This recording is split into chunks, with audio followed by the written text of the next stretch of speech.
You need to be aware of the fact that mineral resources are necessary for more than 95% of the production of energy, more than 80% of the production of industrial raw materials, and more than 70% of the production of agricultural goods in the global economy. China has lately purchased mineral resources from a number of countries in Africa, despite the fact that the amount of natural resources is increasing.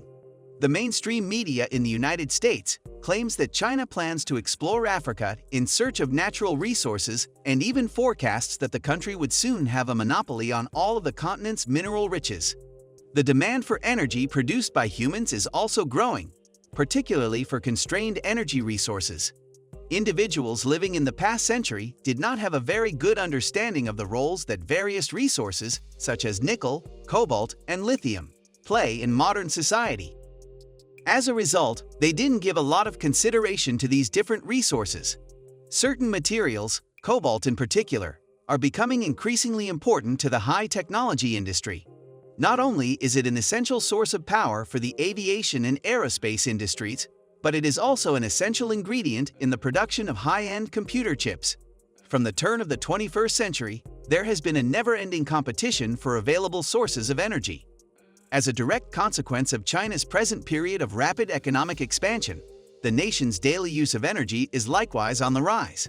Yet, China's domestic energy resources are entirely inadequate to meet the requirements of the country's rapid economic expansion. China's attention has been directed on Africa for a very long time, since mining for resources in Africa is one of the 4 largest companies in the world. In point of fact, China has been investing in mining projects across Africa for quite some time. For instance, in 1998, China paid money to acquire the rights to manage the fake Vichy copper mine located in Zambia. France, the country that provides the most assistance to Africa, does not collaborate closely with the continent to develop its natural resources, despite the fact that China made early investments in the mining sector of the continent. In addition, the United States has been of tremendous assistance to Africa in its rise to the position as the continent with the most prosperous economy in the world.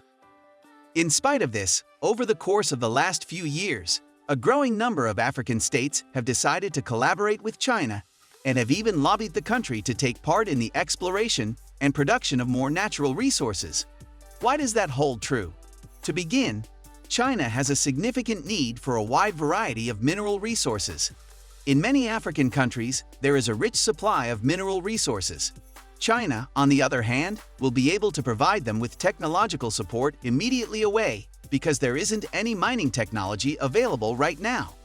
In addition, China owns the most cutting-edge technology and infrastructure in the globe, which is unheard of in the majority of other countries. Some countries in Africa have an urgent need to improve their infrastructure, but they do not currently have sufficient funds to do so.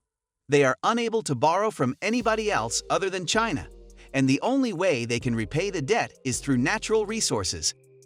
The most important thing is that China is aiding African nations in the development of their mineral resources and will not interfere in any way with their interests while simultaneously finding a solution to the problem of joblessness among the people.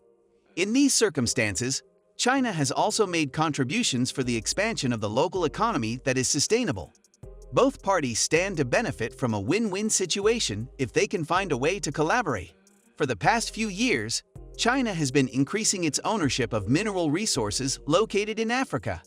As an illustration, China was successful in acquiring the most important African iron ore mining rights. Did you know that the Simandou iron ore mine contains more than 2.25 billion tons of controlled and inferred iron ore reserves, and that the project's total resource might approach 5 billion tons of iron ore altogether? In addition, China has recently bought cobalt mines in the Congo.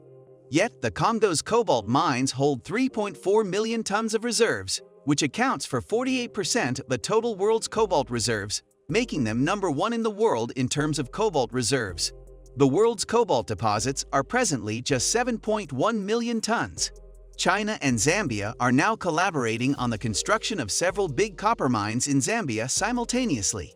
As a consequence of this, other African nations are being pushed to acquire a decreasing number of mineral resources in Africa at the present time, while China continues to acquire an increasing number of natural resources in Africa. It has been reported by certain U.S. news outlets that China is getting ready to take over the mining industry in Africa. But the results of our investigation led us to the shocking conclusion that the United States, and not China, is the country that is depriving the rest of the world of its resources. In order to stop the dollar from being uncoupled from gold after the oil crisis of the 20th century, the United States gained an in-depth understanding of the relevance of oil to modern industry. The United States of America has to find a reliable anchor. The United States of America adopted a range of techniques in the Middle East, including beginning a war, in order to coerce a number of large oil-producing nations into submitting to American authority. One of these strategies was the invasion of Iraq in 2003. For instance, the United States government has imposed sanctions on countries such as Iraq, Libya, and Syria because these countries are unwilling to capitulate using a number of strategies. In the end, the United States was able to successfully integrate the currency market and the oil market. But as a result of this, citizens in various Middle Eastern nations have been killed, and their rights and interests have been harmed. The media in the United States made an attempt to bring attention to China's involvement in mining, but they were unable to shed light on China's assistance and support for African countries. This comment reeks of bias in every sense of the word. In China, for example, one of the most important crops is rice, which is known for its large yields. China helped several African countries improve the breeding conditions of their soil and find solutions to problems with food security that plagued many of those countries by freely sharing its technological know-how and aiding those countries in doing so. As a direct response to what transpired, the government of Madagascar decided to depict Chinese hybrid rice on its currency. On the other hand, the nations of the West do not pay any attention to this particular kind of collaboration. While putting on glasses with vividly colored frames, it is obvious. Yet, in due time, the falsehood that has been concealed by the media in Western nations will be seen for what it truly is. Nigeria not only demonstrates that China's collaboration with Africa is open, transparent, and realistically relevant, but it also demonstrates that it openly supports China. This is an important demonstration.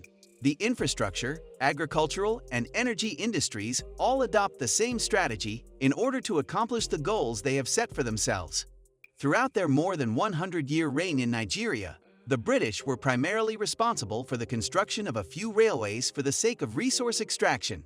This was the extent of their accomplishments in the country. They served no use in the country other than to exploit its resources.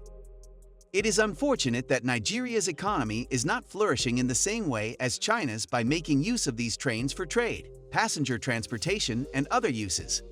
This would allow Nigeria to catch up to China in terms of economic growth. It is a well-known truth that the United Kingdom is responsible for transporting minerals to the port, from where they are then shipped to destinations in both Europe and the United States. Mines in Nigeria and highways around the country were both extensively damaged as a direct result of this event. Share your opinion in comments. Also, click on this video to watch about another shocking project.